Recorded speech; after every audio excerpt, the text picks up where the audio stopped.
Olá galera, sejam todos bem-vindos ao canal de Boas com o Ita. Hoje eu vou resolver uma questão com vocês de física da matéria de cinemática vetorial, pessoal. É uma matéria bem puxada, a meu ver, dentro da mecânica é uma das matérias mais difíceis, porque trabalhar com vetor é algo que exige muito treino, é algo que precisa de muito amadurecimento, eu diria, assim, dentro desse conteúdo de física. Você precisa treinar. Como eu sempre digo, eu já falei isso em vários vídeos, para você ficar bom nesse conteúdo é treinando, treinando e fazendo o máximo de questões possíveis. Essa que eu vou resolver com vocês é uma questão que eu tirei do livro Tópicos de Física. A gente vai até aproveitar para deixar essa dica de livro. É um dos melhores livros para se estudar para essas provas de ITA/IME. Ele é um livro que tem níveis e níveis de questões, ele coloca desde as mais simples até aquelas que ele chama de para pensar um pouco mais, que são as melhores questões para estudar para as provas de ITA/IME. Eu tirei de lá dessas questões para pensar um pouco mais desse livro Tópicos de Física. Vamos lá para a leitura. Diz assim: um aro metálico circular e duas esferas são acopladas conforme a figura a seguir. As esferas são perfuradas diametralmente de modo a poderem se deslocar ao longo do aro, sem atrito, sendo R o raio do aro e M a massa de cada esfera. Determine a velocidade angular que o aro deve ter em torno do eixo vertical E', para que as esferas fiquem na posição indicada. A aceleração da gravidade tem intensidade G. Aí o desenho da figura, gente, é esse daqui. O que aparece na questão, ele tem esse aro, ele está girando aqui pelo eixo central, né? Ele está girando aqui na vertical, e com esse giro faz com que essas massas, que elas estão aqui perfuradas, fiquem nessa posição estática. Aqui a gente tem essa mistura da cinemática vetorial com a estática, de certa forma. O que a gente tem que perceber? Quando ele está girando, aqui a gente vai formar tipo um círculo, né? E a gente precisa fazer a componente dessas forças aqui nesse círculo que vai ser formado, que a gente vai chamar de raio Rzinho. A gente tem o raio Rzão aqui do aro, mas a gente vai ter que trabalhar com o raio Rzinho, que é o círculo que se forma aqui quando ele está girando, beleza?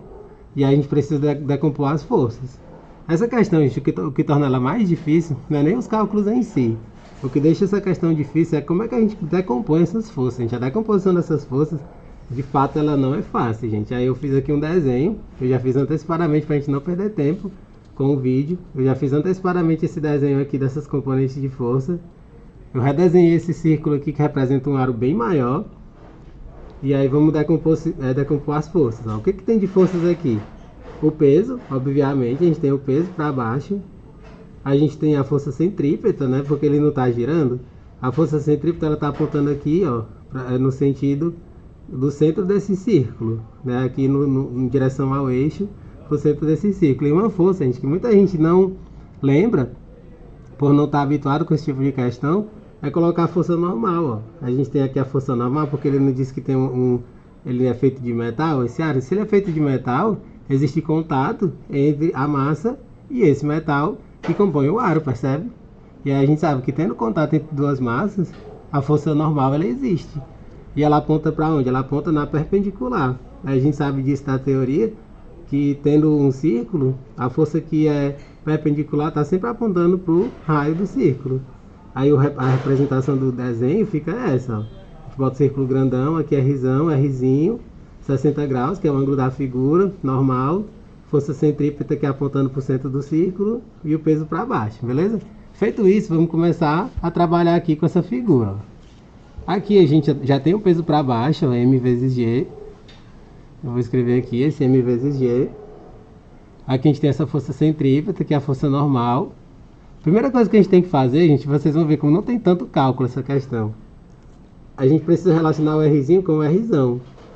Porque a resposta dessa questão ela só está em função do G e do R.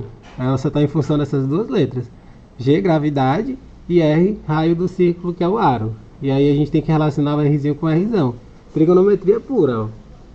Tem o seno de 60, cateto oposto R, hipotenusa Rzão. Rzinho é sobre Rzão. A gente vai fazer seno de 60 igual Rzinho sobre Rzão. E quem é o seno de 60? Raiz de 3 sobre 2. A gente já joga aqui igual raiz de 3 sobre 2.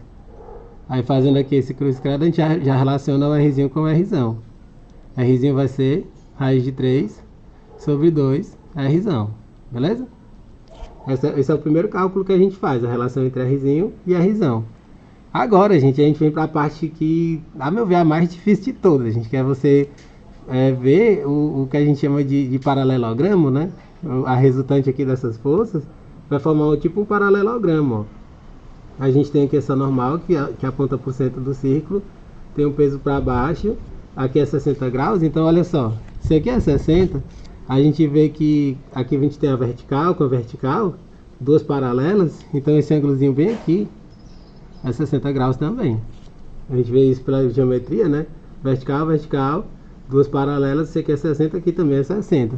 E olha que interessante, a gente tem que a normal, aqui pegando o peso, a gente fazendo aqui, formando o paralelogramo, esse daqui, esse tracejadozinho aqui paralelo com essa força normal, a gente vai saber que o ângulozinho bem aqui de baixo, ó, também é 60 graus, ó. Aqui eu coloquei de lápis, mas eu vou passar a caneta por cima para ficar bem visível, né?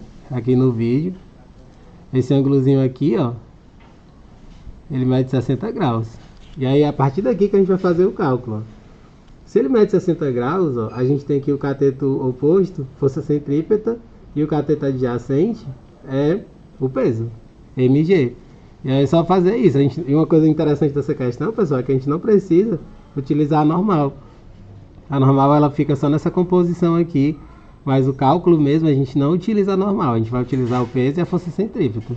Então a gente vai usar o cateto oposto sobre adjacente, a tangente, né? Tangente de θ, que é 60 graus, é igual força centrípeta dividido pelo peso.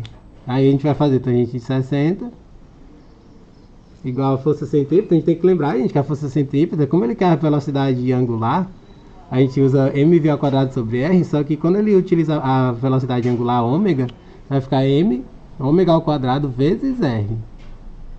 Lembrando que aqui é rzinho, viu, gente? Porque a força centrípeta é para o apontando aqui para o centro do círculo. Então a gente utiliza rzinho sobre o peso, mzinho, g. Aqui a gente vai poder cortar, ó, m com m. Tangente de 60 a gente vai substituir por raiz de 3. Vai ficar ômega ao quadrado, rzinho, sobre g. Aí o que eu faço agora? Eu posso substituir o rzinho por essa expressão aqui, raiz de 3 sobre 2 rzão, ó. No lugar do rzinho eu vou substituir por raiz de 3 sobre 2 rzão, ó. Ômega ao quadrado sobre g, raiz de 3 sobre 2 rzão. Aí vem aqui, eu vou poder cortar raiz de 3 com raiz de 3.